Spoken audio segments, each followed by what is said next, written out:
Student अभी सबसे ज़्यादा तेजस्वी जी को के लिए हम ये कहना चाहते हैं, उनको तो इस बात को समझना होगा कि ठीक है, बीपीएससी के चेयरमैन अभी जो प्राइमरी टीचर का अभी जो मुद्दा चल रहा है बीएड वाले को लेकर के, तो आपको मालूम है कि साढ़े 7 लाख कैंडिडेट में तो लगभग 5 लाख बीएड वाले अभ्यर्थी हैं। आप का ये कदम या ये सोचना या ये बात इंगित करना, ये ट्वीट करना कि निश्चित रूप से हम एग्जाम लेंगे ही लेंगे, सारे बच्चे उसमें अभ्यर्थी शामिल होंगे। ये बहुत बड़ी आशा दिए उन तमाम छात्रों को जो कि निराश हो चुके थे। लेकिन साथ में ये भी आप तय कर दीजिए कि ये बच्चे एग्जाम अगर देंगे तो एग्जाम के बाद आप इसको बाहर नहीं किसी भी सूरत में करेंगे, क्योंकि अभी तो छात्र माइंड मेकअप किए हुए थे कि ये नहीं कि जब हम विपक्ष में थे तो पूरी तरीके से जितना बोलने वाली बात है लगातार बोलते रहे, अब सत्ता में आए तो सबको साइड कर दिए। तो इस तरह की प्रवृत्ति नहीं होनी चाहिए। जय हिंद साथियों, अभी हम लोग उपस्थित हैं एग्जाम टूर चैनल पर और आपसे बता दें, बिहार सरकार और बिहार के जितने भी आयोग हैं लगातार प्रयास कर रहे हैं कि जितना युवाओं को नौकरी दे दिया जाए, लेकिन चूंकि बहुत दिन से गाइड कर रहे हैं, बहुत लोग सुनते भी हैं। अभी यदि देखा जाए तो वर्तमान समय में उप मुख्यमंत्री सबसे यूथ है। जब विपक्ष के नेता हुआ करते थे तो लगातार अभ्यर्थी की बात करते थे, अभ्यर्थी के लिए आवाज भी उठाते थे। तो क्या उनसे आप उनको बताइएगा, क्या उनको एक सूचना दीजिएगा, क्या एक संदेश दीजिएगा कि अभ्यर्थी उन्हीं का अभी भी है, वो पक्ष में रहे या विपक्ष में रहे, क्या करें वो अभ्यर्थी के लिए? नहीं, आप युवा हैं और हमेशा से युवाओं की बात करते रहे हैं, तो युवाओं के मर्म को भी आपको समझना होगा। ये नहीं कि जब हम विपक्ष में थे तो पूरी तरीके से जितना बोलने वाली बात है लगातार बोलते रहे, अब सत्ता में आए तो सबको साइड कर दिए। तो इस तरह की प्रवृत्ति नहीं होनी चाहिए। और ये भी आपके राज्य के युवा हैं और आपसे बहुत आशा भी रखते हैं, तो इन बातों को समझते हुए कुछ उस तरह का रूल बनाना होगा, आसान रूल कि जिसमें कम से कम कष्ट हो। ये तो स्टूडेंट अभी सबसे ज्यादा तेजस्वी जी को के लिए हम ये कहना चाहते हैं, उनको तो इस बात को समझना होगा कि ठीक है, बीपीएससी के चेयरमैन अभी जो प्राइमरी टीचर का अभी जो मुद्दा चल रहा है बीएड वाले को लेकर के, तो आपको मालूम है कि साढ़े 7 लाख कैंडिडेट में तो लगभग 5 लाख बीएड वाले अभ्यर्थी हैं।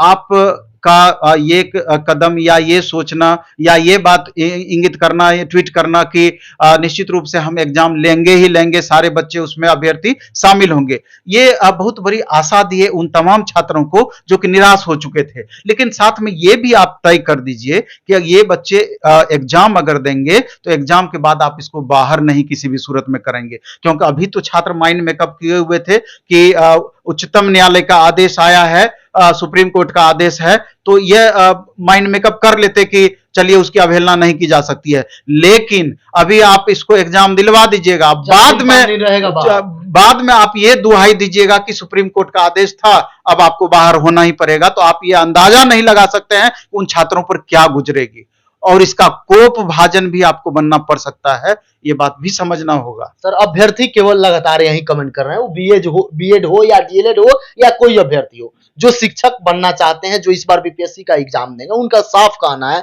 कि हम लोग 2 से 3 दिन जब बाहर रहेंगे 2-4-5 हजार रुपया खर्च होगा।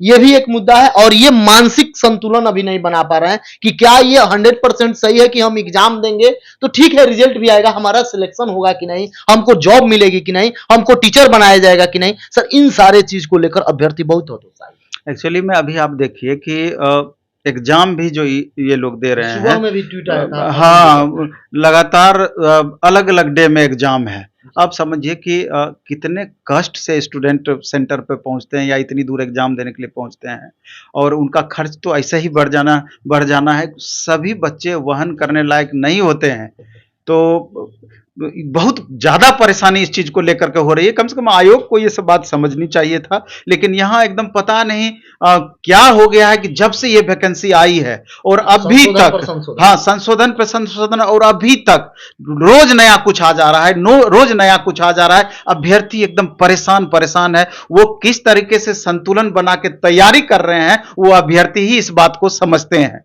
और जैसे महिला कैंडिडेट का अलग सीटिंग कर दिया गया, चलिए कोई बात नहीं, अलग सीटिंग कर दिया गया है, लेकिन चाहते तो फर्स्ट सीटिंग सेकंड सीटिंग भी रख सकते थे कि सेकंड सीटिंग में लैंग्वेज पेपर, फर्स्ट सीटिंग में जो मूल पेपर है 120 क्वेश्चन का, इस तरीके से तो स्टूडेंट को सहूलियत इसमें हो जाती। लेकिन इस चीज को इग्नोर किया गया। लेकिन हम लास्ट में एक बात और कहना चाहते हैं कि पहली बार प्लेटफॉर्म के द्वारा प्लेटफॉर्म हमारा या भिकना पारी सेंटर पर महिला अभ्यर्थी के लिए खास करके आपके माध्यम से सूचना हम देना चाहते हैं कि बृहस्पतिवार और शुक्रवार को 1 बजे से सिर्फ और सिर्फ महिला केवल अभ्यर्थी महिलाएं रहेंगी। केवल महिलाओं के लिए स्पेशल टेस्ट हम लेने की कोशिश करेंगे, लेने जा रहे हैं। 1 बजे से 3 बजे ये टेस्ट चलेगा, तो जो भी महिला अभ्यर्थी देख रही हो निश्चित रूप से उसमें भाग लेने का प्रयास करेंगे, क्योंकि आप लोग का कंप्लीट अलग सीटिंग कर दिया गया है। तो एक्चुअल अगर आपका क्या पोजीशन है, महिला अभ्यर्थी के बीच में आपस में क्या कंपटीशन है, इससे बेहतर उपाय हो ही नहीं सकता है आपको अपने लेवल जज करने का महिलाओं के बीच में।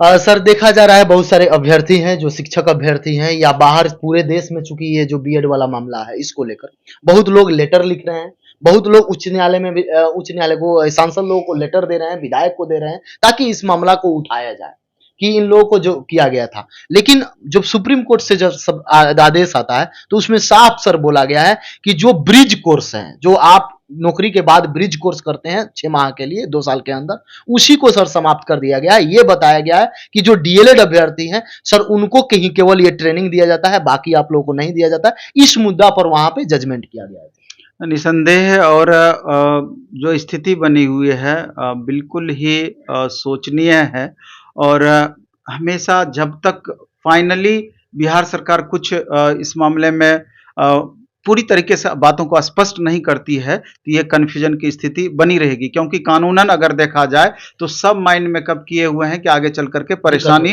होना है।